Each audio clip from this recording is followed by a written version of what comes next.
Hello, everybody. Welcome to Freddy Cooks International. Thank you so much for joining me. And I'm here with another Freddy Cooks International Soul Food Dinner. And today we're having a fish fry. So come on in. Let's get it in. All right. Like I said, we're having a fish fry. And I've got some catfish over here. Not going to waste any time because I'm hungry. Hope you've been well. I know I've been away for longer than I expected. I didn't really expect to be away this long, but you know, things happen, things come up, and before you know it, a whole year has passed by.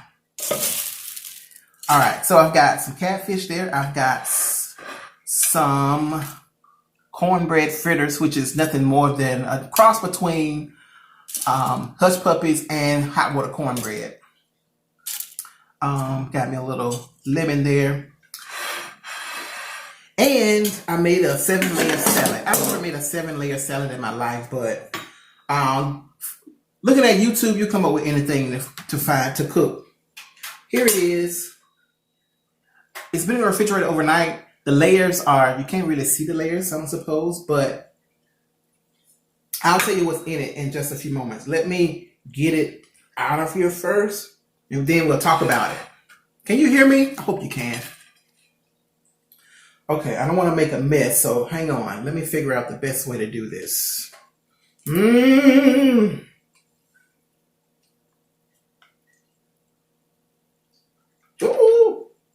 Okay, there we go. I need some lettuce from down here at the bottom, though. Come on, lettuce. Lettuce, where you go? There you go.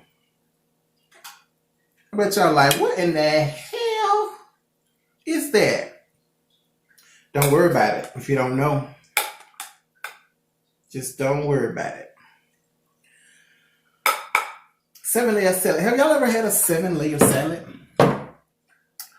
Let's talk about it, but before we do, let me say my grace. Okay, here's my plate. Can you see it? Catfish fritter. I got some fries.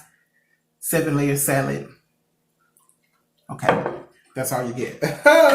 So, 7-layer salad. There is lettuce, tomatoes, red onions,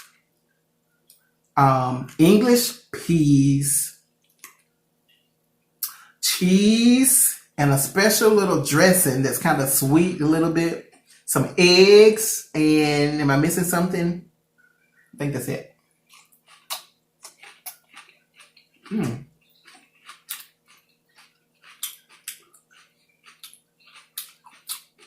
Bacon and green onions.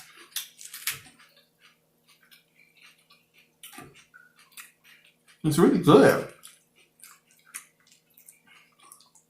And ham.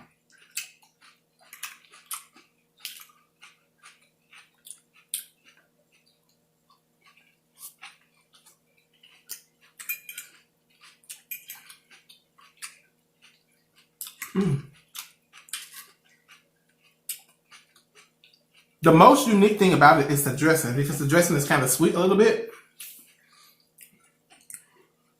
And when you think about what it's made out of, the dressing, you may be like, I don't know about that, but because the dressing has mayonnaise, sour cream, sugar, and Parmesan cheese, and a little bit of vinegar. You may think that doesn't sound like a good combination, but it's really good.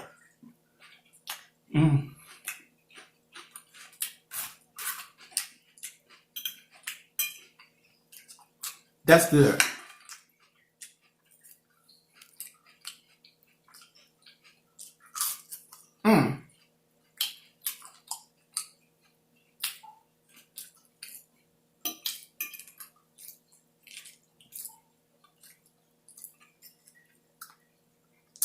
If you like to watch cooking videos, I am posting a video of me preparing this.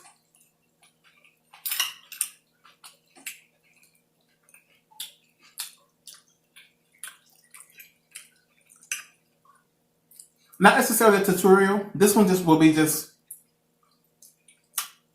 a cooking video.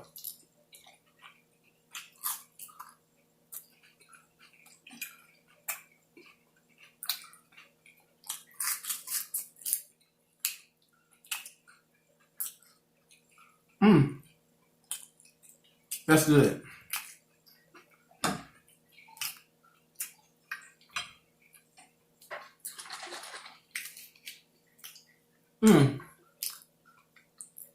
I also made some remoulade to dip my fish in. Hang on. I forgot the remoulade sauce. There it is.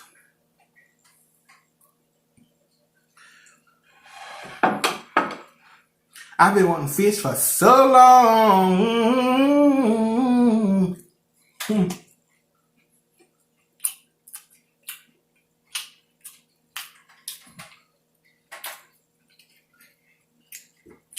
I finally got, oh, that's good. Hang on.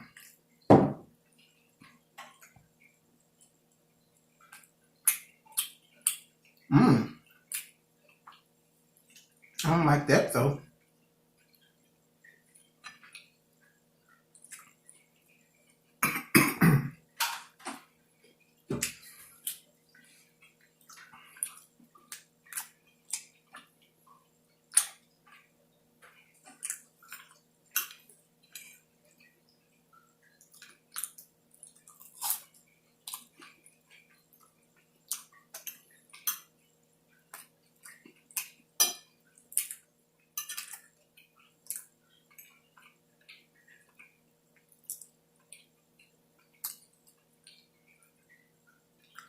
I'm gonna start talking in just a little bit. I'm gonna eat something a little bit.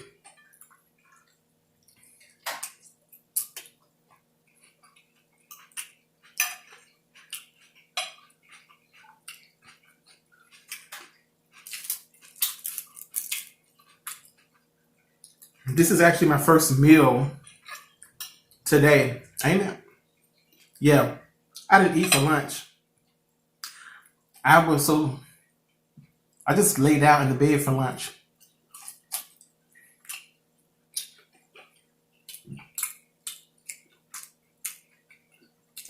I was planning on taking a nap for lunch, but I ended up laying in the bed watching YouTube videos, and before I knew it, lunch was over.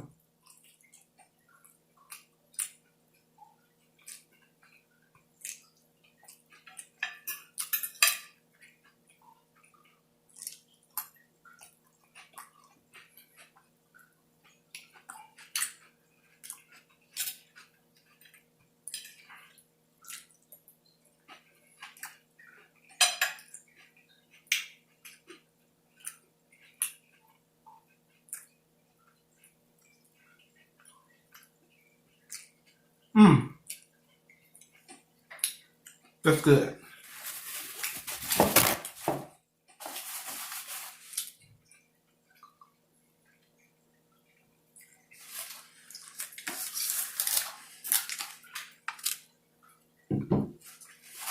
I want to give a great, big, huge shout out to Beverly Chavez. If you're watching, or whenever you watch this, if you ever watch this one, hope you do. Thank you so much for the very kind comment. Thank you for your encouragement. I really appreciate it. More than you know.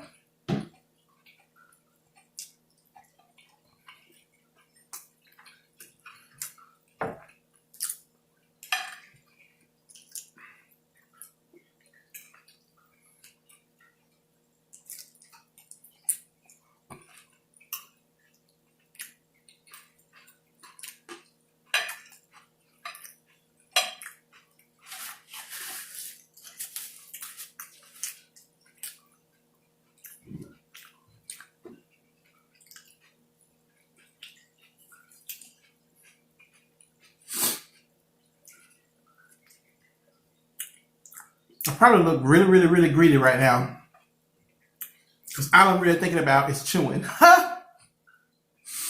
So hungry.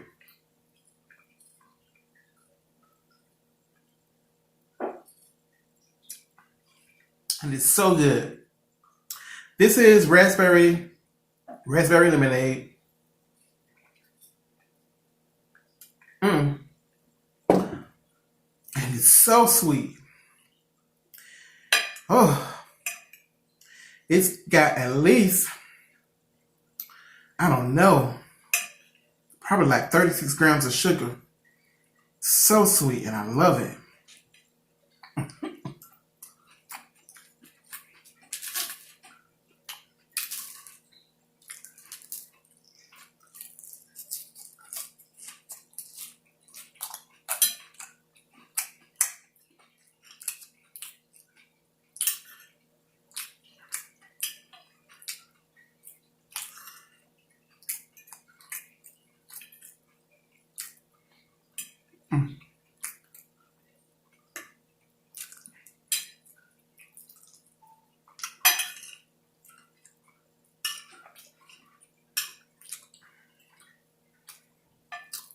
I haven't even had one of these.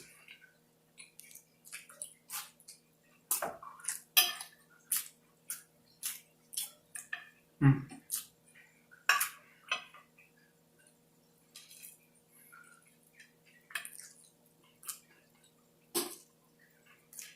Mm. Oh my gosh.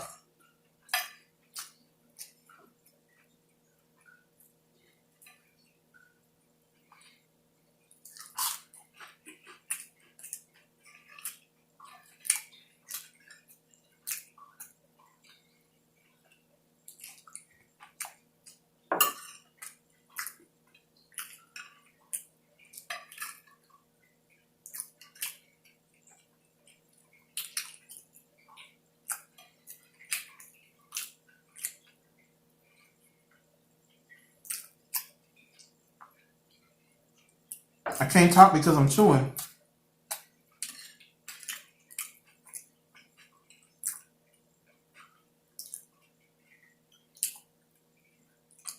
I was going to finish continue with the Babylon is Falling dinner conversation. It'll be more like a part 2 of the Babylon is Falling. I think I'm going to start fresh. Maybe eat some fruit or something doing that. I can't have a meal like this and talk too serious. Maybe I'll do that over some fruit, because I need to eat some fruit anyways. But something that I really wanted to kind of hit on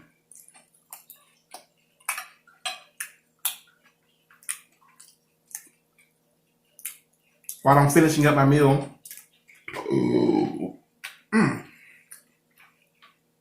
Excuse me.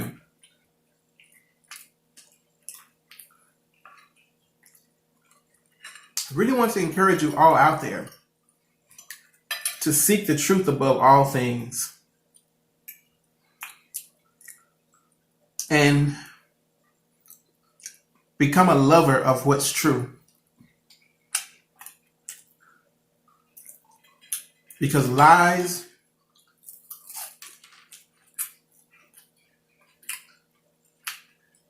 keeps you in a delusion and even leads you to do rational things. Irrational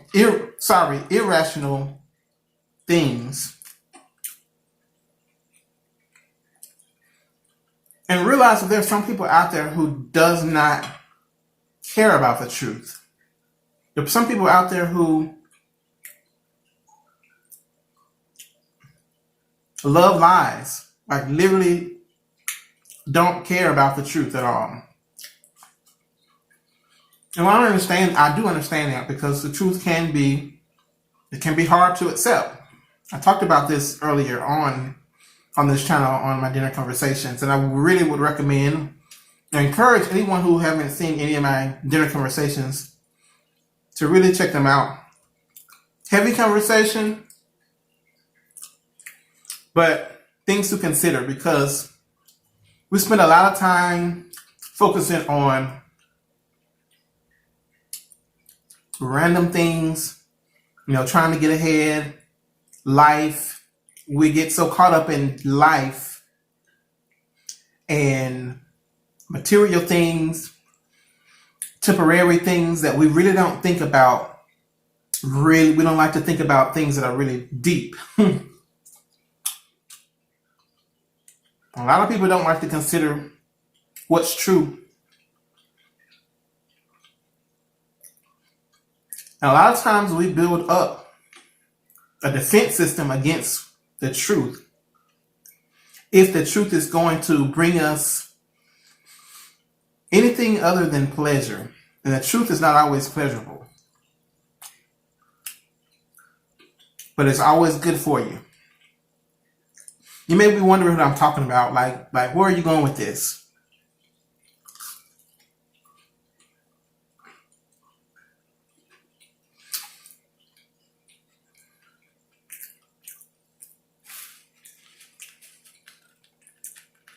Are you someone who, I'm just asking you and you ask yourself, are you someone who would accept the truth at any cost?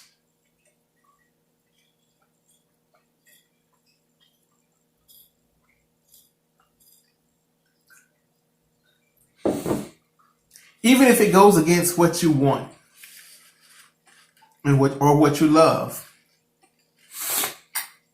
If you are someone who, and are you someone who can be honest with yourself?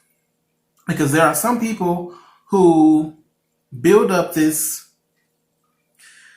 defense system to deny it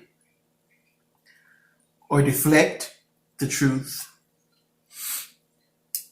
or avoid it because you don't want to deal with it.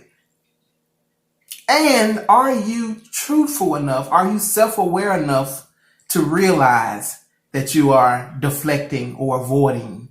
There are a lot of people who are not even self-aware enough to know that they are disregarding the truth because it hurts. There's some people who have made up in their mind that they're not going to accept the truth, but it's not in a form to where they're really conscious that they're avoiding the truth. They accept a lie, or they accept their own stories that they make up in order to avoid something that is really true. And the reason I'm bringing this up is because our country now is divided, but because of a lie. Now, there are two sides. On one hand, there's a group of people who believe that our election was a fraud. And so obviously people believe that the election results were a lie. And then there are other people on the other side who don't think it was a lie. So the thing about the truth is that the truth is absolute. There are no in the middle when it comes to what's true. I mean, there are different aspects that can happen and something can be true about something. But when it comes to this election, either somebody lied, somebody is lying, and somebody's telling the truth. I'm not even here to talk about which is the truth or not. Was the election a fraud or not? Question is, there is a lie somewhere. And our government, our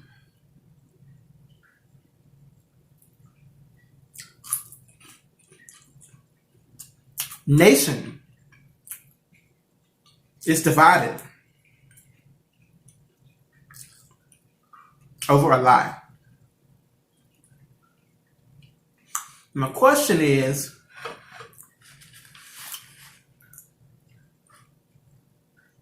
the people who believe that the election was a fraud, I wonder.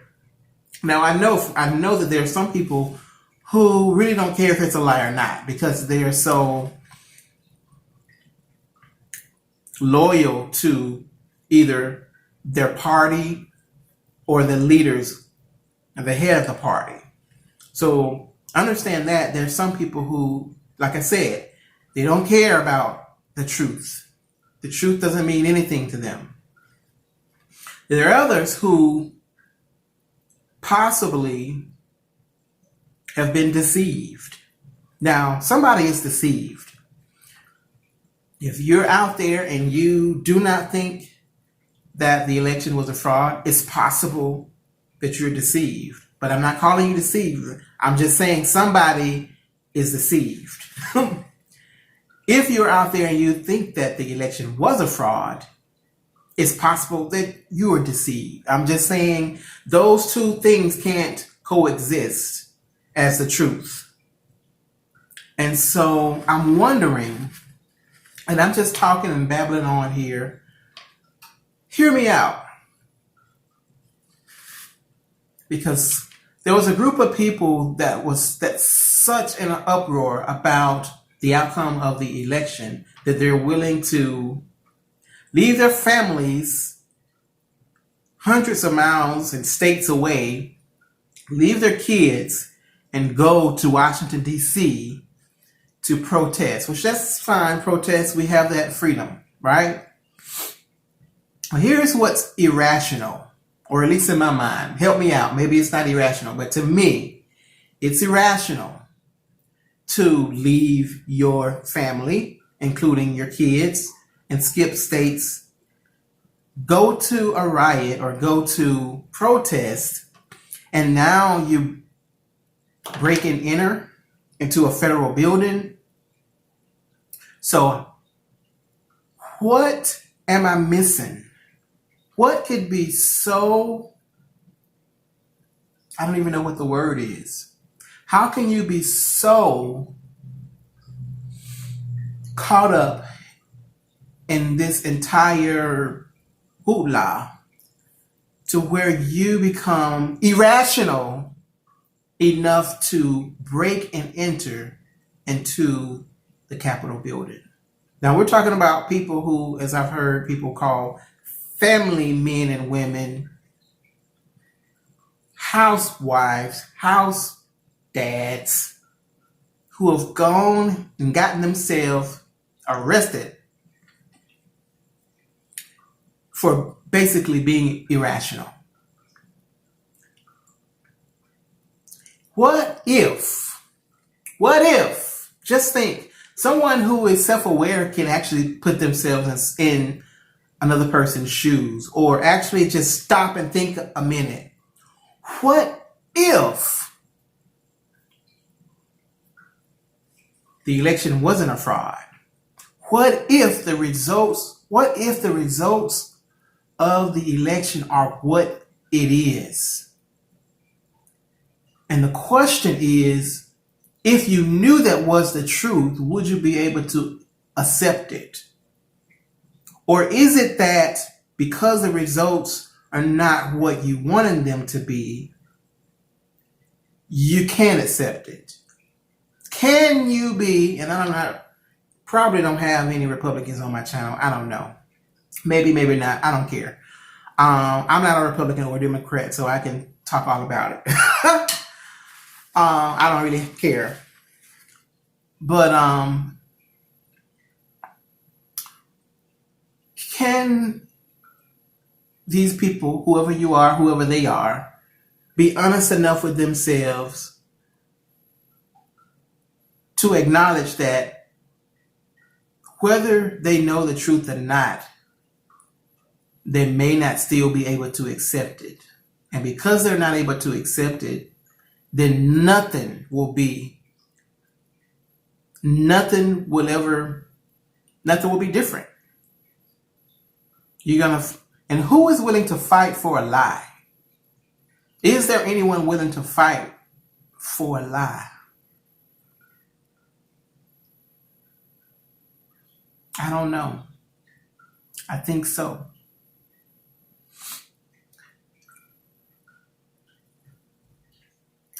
How did we even get to the conclusion that the election was stolen? From what I can remember, the President of the United States said that it was stolen. That was the first person that said it. So because the president of the United States says it, and because he has so many followers that are ride or die, because he said it, then there are people who are going to absolutely believe it. And there's nothing that you can do to change their minds. Can anyone out there perceive, and I may just be preaching to the choir, I don't even know. Can we even conceive the fact that maybe that wasn't the truth?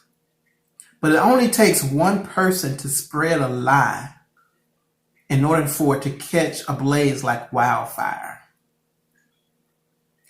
And so after a lie has spread like wildfire, and it just catch on, and before you know it's out of control, the next thing you know, you're in a delusion. Delusion. You've accepted a lie for the truth. And in your mind, it's the truth, no matter what. But you're living a lie. Now, I'm saying this, but this is not just about the election. This is really about the things that are really coming that is going to separate us between true and false. There are many people who are going to be following truth, and there are many people who are going to be following a lie. And there are many people who are going to be following a lie and not even know it. And this is just the beginning. And I kind of am getting into the Babylon is falling because I started talking about the fall of Babylon, basically the fall of America, the fall of the entire world because of where we are on the prophetic timeline. And a part of Babylon falling, America falling, the world falling, is the crumbling of government. And it's divided. And so a house divided cannot stand, right? If you've heard that before. And so it's divided because of a lie. And it's going to continue to sever.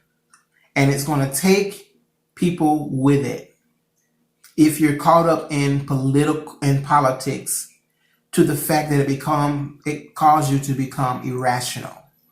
And so a part of coming out of Babylon is coming out of the mental mindset to where you are following men to the point to where it causes you to become irrational because you are basically, you're caught up. You're too deep. Let me just share something with you.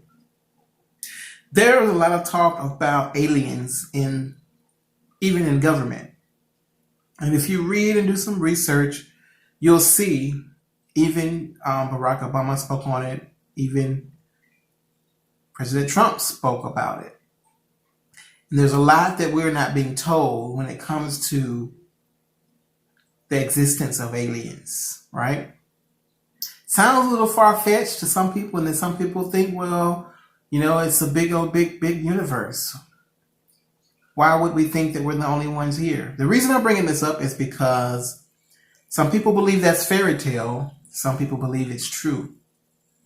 There is an absolute truth.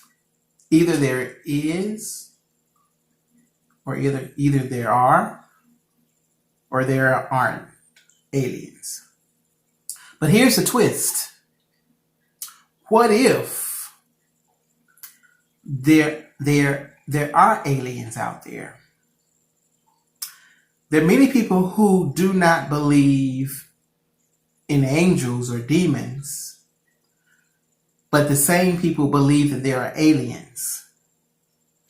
Why would someone be prompted to believe that there are aliens that exist, but don't believe that there is a God or that there are angels or demons that exist?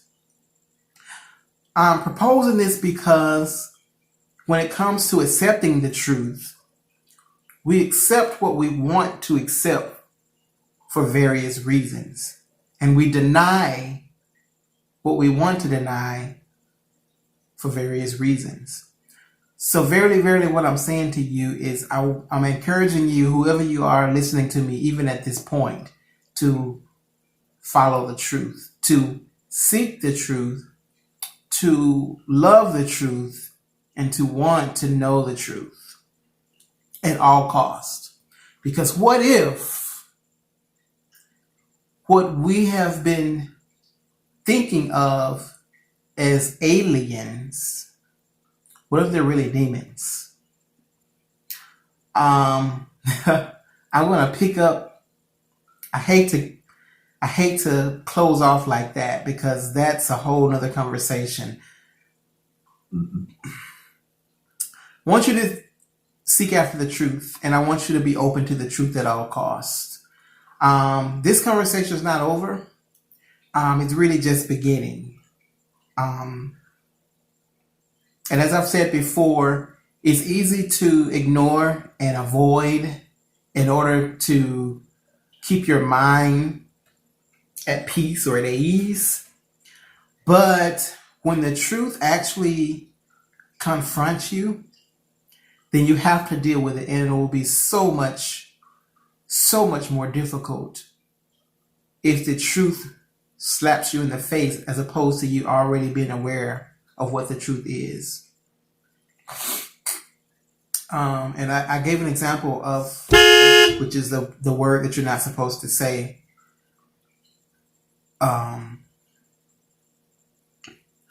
Many people don't think it was real, don't think it's true, don't think it's real, but end up in the hospital, and now you're converted, and now you're a believer. You're a believer because the truth has caught up with you.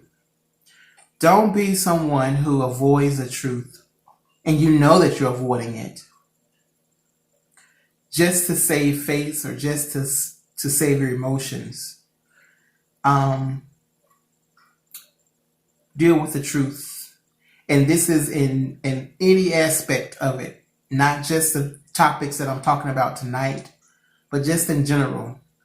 Because I know people don't like to deal with the truth, and that's why you end up with people at, having to go to therapy, couples therapy, because people are willing to see the truth about themselves. People are not even willing to hear the other side of the story because we're not willing to accept, not willing to self-reflect, not willing to be aware of our part,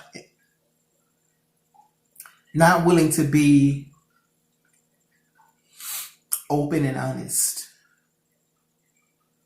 And so if we think we can lock out the truth, just one part of the truth, just so we don't have to deal with it, that we can still have peace. And that's not always the case, because somewhere down the line, the truth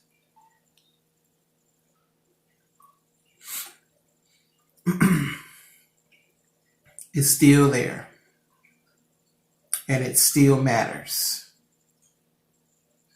And eventually it's going to be revealed. And it's either going to put you in peace, or it's going to keep you in disruption with yourself, self-conflict, because you don't want to see the truth. No, I hope this is making sense to someone. And I don't know how much of this I'll keep, because I kind of bounced all over the place, and I made sense to myself, but I know how deep of a thinker I can be, and sometimes it seems a little cuckoo or cray, but I'm not crazy. I know exactly what I'm saying. Seek the truth. That's all I'm saying. Be a truth seeker, because there are many people out there who don't want to know the truth, and you'll always be at odds. If you're trying to be at peace with someone who don't care about the truth, then it's not going to work. Somebody hear what I'm saying? I'm just saying, who is comfortable with the truth? And the truth, no matter what the truth is. Not many of us. Not as many of us as we'd like to believe. And there are things that are coming that's going to test our hearts. And it's going to either bring us closer to the truth, or it's going to separate us from the truth. And if you're separated from the truth, you're also going to be in a dark, dark place called delusion. And that is only going to lead to death and sorrow. Now, this sounds really gloomy, sounds really just far out, but I'm really just trying to give you a heads up, because we are entered, and I've said this before, we've entered into a completely different age. And I'd hate for you to have to just hear what I'm saying and just and not prepare your heart and mind for the things that I'm sharing with you, as opposed to keeping your eyes open and keeping your ears open to some of the things that I'm sharing. And hopefully that it leads you to the light. I don't want to talk around it, really talk around it. God is trying to get your attention. He's trying to get our attention. He's been trying to get our attention, but we've had our attention on all kinds of everything. And we casually say, I'm praying for you, I'll pray for you. But are we really seeking the truth of God and the truth in God? Or are we making up a God that caters to what we want? Have we considered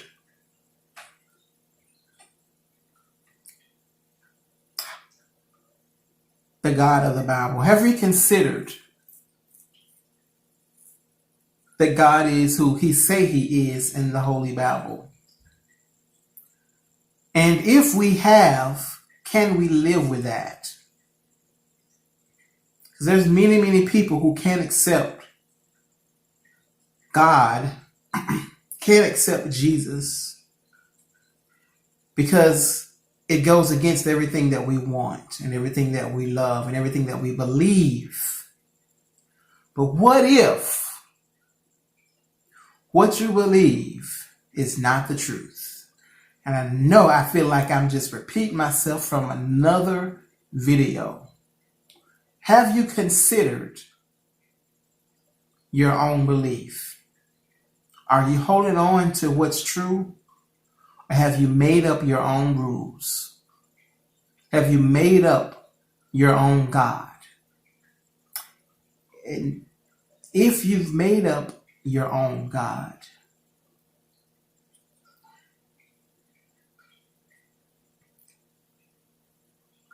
where does that leave you in the end?